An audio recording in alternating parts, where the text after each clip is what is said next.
wanted to tell you about my first week because, like I say, it was very eventful. So first of all, let's start with New Year's itself. So I said to my friends, guys, I'm gonna host a New Year's Eve party. I said this literally like 2 or 3 days before New Year's Eve, and it wasn't like a big like party, it was just like a party for like my friend groups, because I have been wanting my school best friend and my out of school best friends to meet each other for like the last year now, and I normally spend New Year's with my out of school friends, but then my school best friend wanted me to go spend it with her, so I was like, why don't I just host and then you guys can finally meet each other, yay. So I wanted my best friends to meet my best friends, and so I only ended up inviting like 30 people. Like, it was just my friend group from school, my other friend group from school, a couple extra people within, and then my out of school best friends. There's 2 of them. We'll call them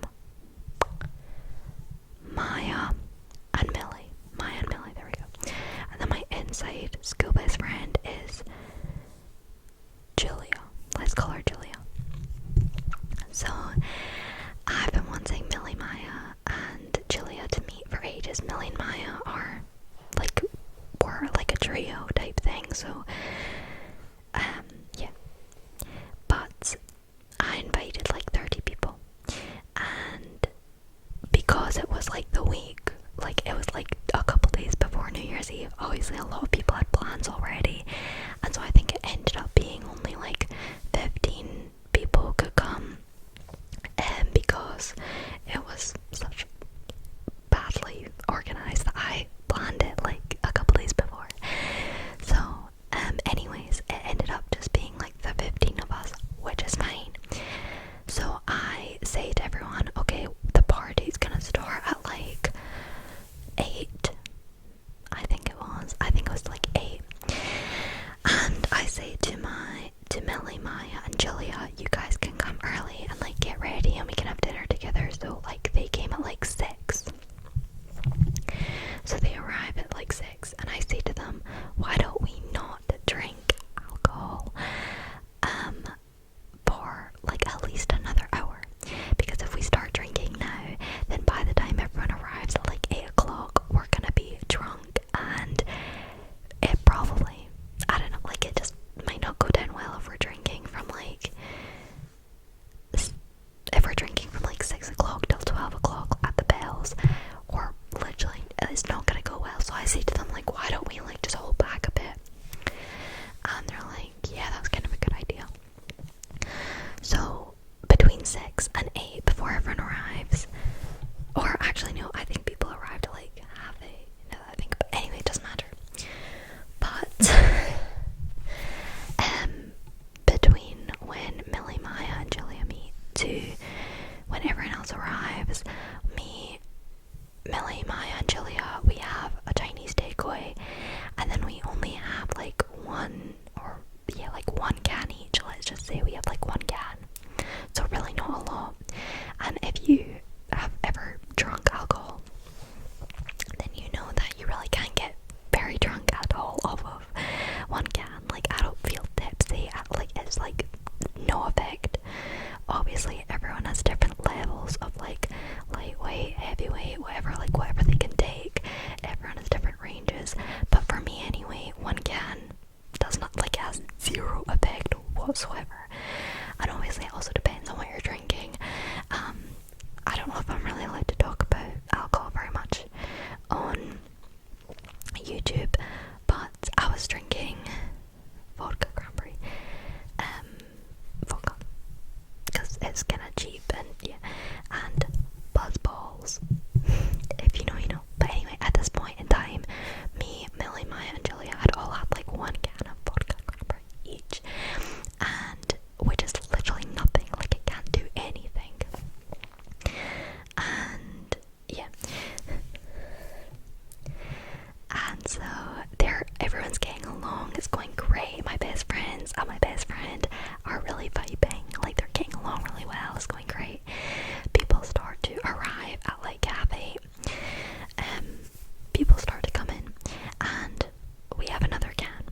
school friends don't drink because of a bunch of different reasons. Some because of religion, some because of just like personal choice, some just because they don't like it, others because of like, anyway, it doesn't matter. But a bunch of them don't drink because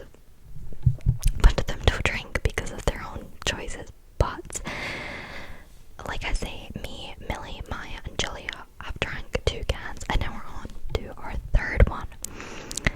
And so, and by the way, like I'm not like keeping track of what they're drinking, but I'm just heavily aware because we've been together since the beginning of the night at 6 o'clock, and we've been drinking together like at the same pace, pretty much, drinking the same things at the same time. So I'm like aware of all of our levels of drunkenness solely because I know that we've drunk the same things at the same time. So yeah, I'm not like keeping track of them. I just know, yeah, it doesn't matter.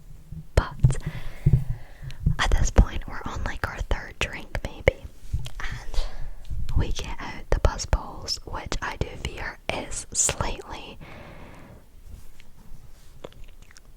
yeah, they can have a bit more of an effect than the vodka cranberries on some people.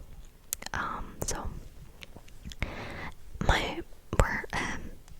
Millie goes upstairs and she's had like 2 cans and a buzzball, like I say. And she goes upstairs and I'm like, oh, she must just be going to get something from her bag because she's sleeping over. So I'm like, oh, she must just be getting her hairbrush or whatever from her bag from my room. And I see her go upstairs. Anyways, I pay like no attention to it because I'm like, she's just getting something. But then 2 minutes later, this girl that's at the party will call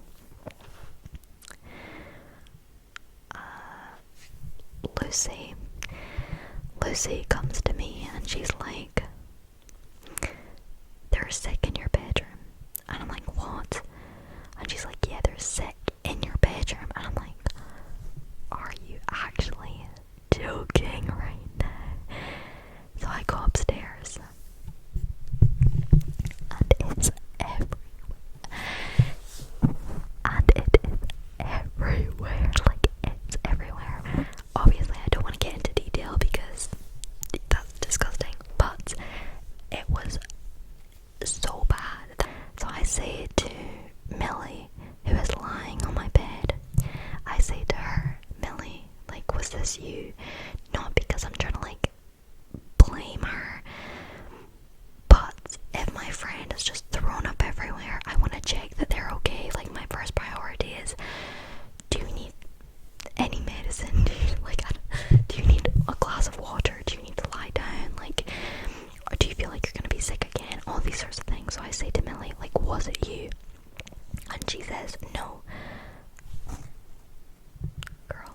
So I say to her, who was it then? And she was like, I saw Julia, my school friend, do it. It was Julia. And I'm like, okay. Now this is believable, not only because we're all drinking the same rate, like I said, but she has like, not like a reputation in my friend group, but like she is the person in my friend group who likes drinking alcohol the most. And so it's unsurprising that she would do it because she does it quite a lot. Throwing up. So I come downstairs and I say to Lucy, where is Julia? And Lucy says she's in the bathroom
hours later, she wakes up, she's feeling a little bit better.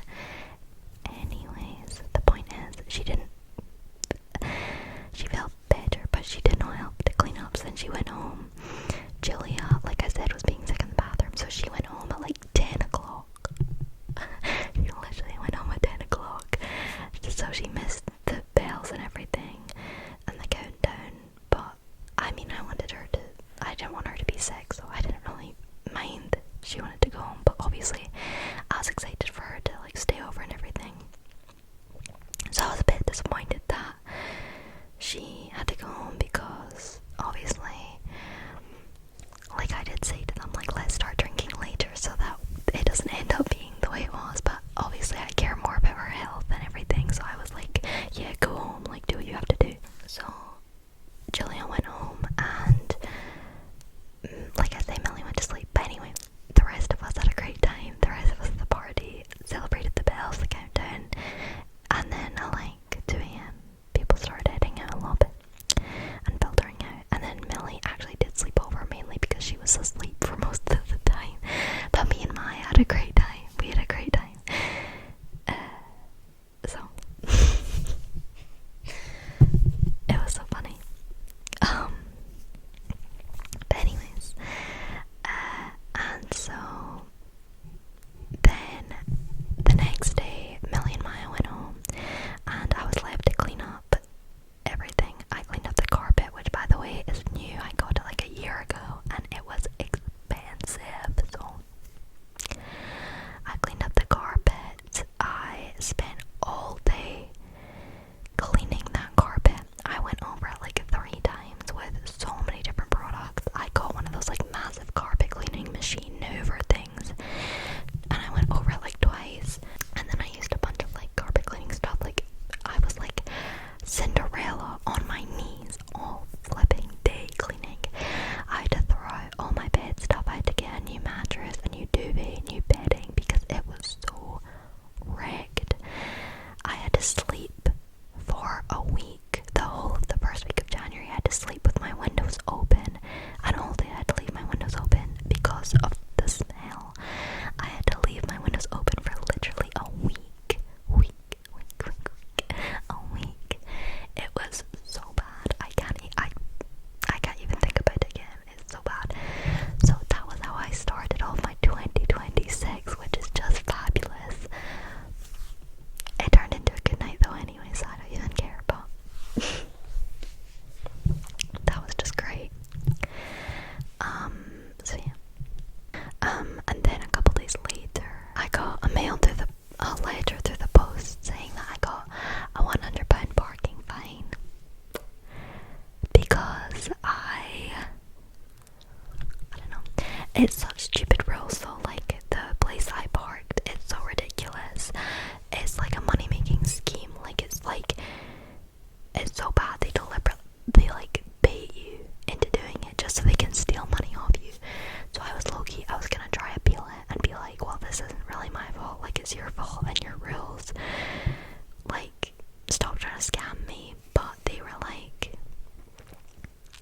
but it was one of those things where, like, the longer you took to pay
reached out to her, and it was, you know, and then this boy randomly reached out to me.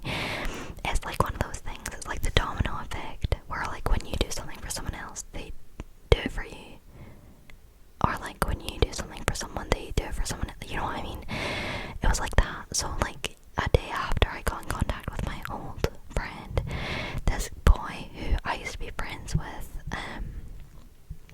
years ago, like 8 years ago or something, randomly just got back in contact with me, which is really random, but yeah. So it was like the domino effect, I suppose. And then these two boys who I met once back in like October at a Halloween party, I met them for like one night for like an hour. We spoke for a bit and I really liked them, like they were really funny and everything. And so we've been keeping in contact since that party. And they were like to me the other day, hey, do you want to like go to the gym together? And I was like, yes. And so me and these two guys, we went to the gym together. It was so fun. They are dating, and so they're a gay couple, and they're just such, they're so cute together. I can't even tell you, they're adorable.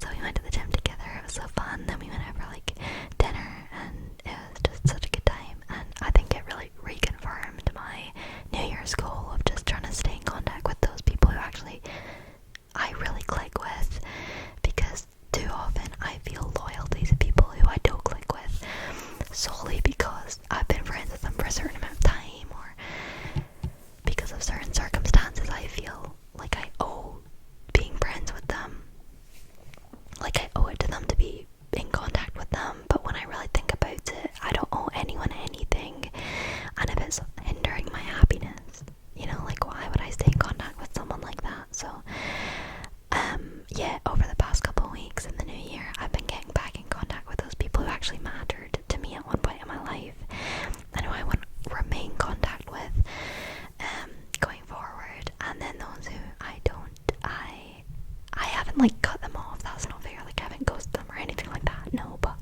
I've just sort of taken a step back and looked at our relationship or our friendship and thought about, does this bring me happiness? And if it does, obviously I will stay in contact with them. But if it doesn't, not only am I wasting my time, but I'm probably wasting theirs. If I'm not getting happiness from it, they probably aren't either. Do you know what I mean? And so this year I'm just really focusing on my relationships with people, and you know, prioritizing the people who I actually really get on with, and like, yeah. And so that was really nice, because those two guys I went to the gym with and went out for dinner with, like I said, I met them like one time at a party back in October for Halloween. They go to a different school from me, they live in a different town from me, so there's really nothing bonding us together, like we see each other never, but the fact that we made the effort to actually go and meet up and have a good time, and because I thought we'd only go out for like an hour, but we ended up staying out for like 3-4 hours maybe, and we were just in such good company with each other.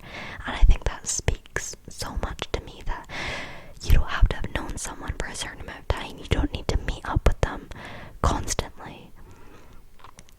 The best friendships are the ones where you can literally meet once and just get on so well with someone. Over the past couple of weeks, oh, also, this is what I was trying to get onto like 10 minutes ago before I started this friendship rant, but on the 3rd of January, after my New Year's party, my friend invited me to, basically me and then one of my friends said, one of my friends said to me and our other friend, do you guys want to come with me to this random girl's party? And we were like, who is she? And he was like, oh, she's just this random girl that invited me to her party, because like we like met each other at a concert like once, but I've sort of been in contact with her, but like you're more than welcome to come with me, because I don't want to go alone, I don't know anyone there. And I'm like, yeah, sure.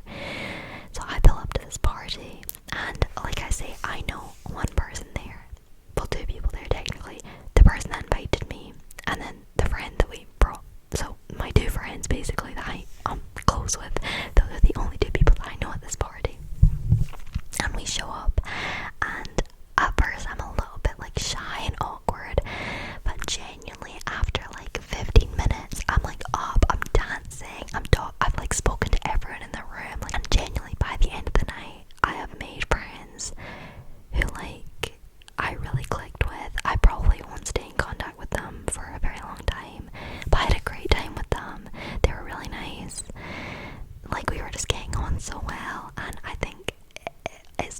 really refreshing to believe in myself, that like I am able to go and just talk to people and have a good time with no sort of commitment of like we have to be best friends after this and we have to like go out and see each other again.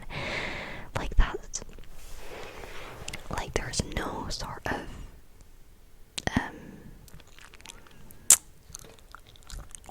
like there's no sort of like expectation that I have to see these people again in my life, but just the fact that I had fun with them that night and I got to know them. And that's such a growth in myself from like this time last year where I had no social confidence whatsoever. And so yeah, I was lucky proud of myself for that. So yeah, that's how the week has gone. Lots of highs where